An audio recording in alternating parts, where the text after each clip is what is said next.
Since nearly all parking brakes today are electromagnetic and no longer only cable driven, the rear brake calipers need to be released or placed into a service mode in order to perform brake maintenance.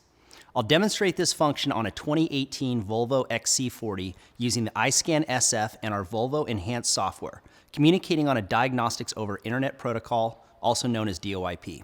While there are manual procedures to perform this function, in certain cases, many technicians find it safest and easiest to use a proper diagnostic tester to perform this adaptation.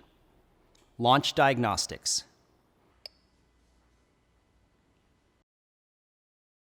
Tap European. Tap Volvo.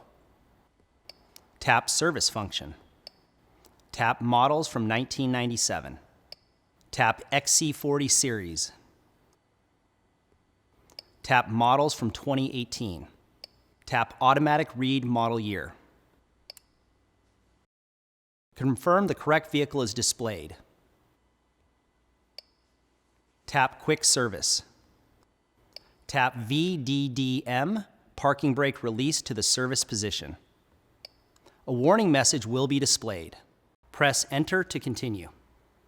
Confirm the following actions have been taken.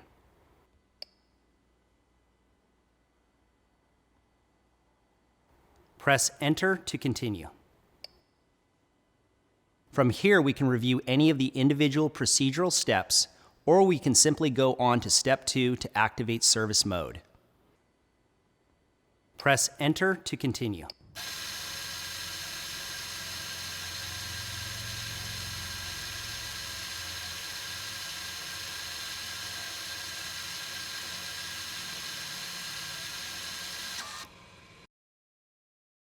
The parking brake is now in service position. Perform repairs or maintenance as needed. To exit, you'll follow the same screen prompts when entering parking brake service mode.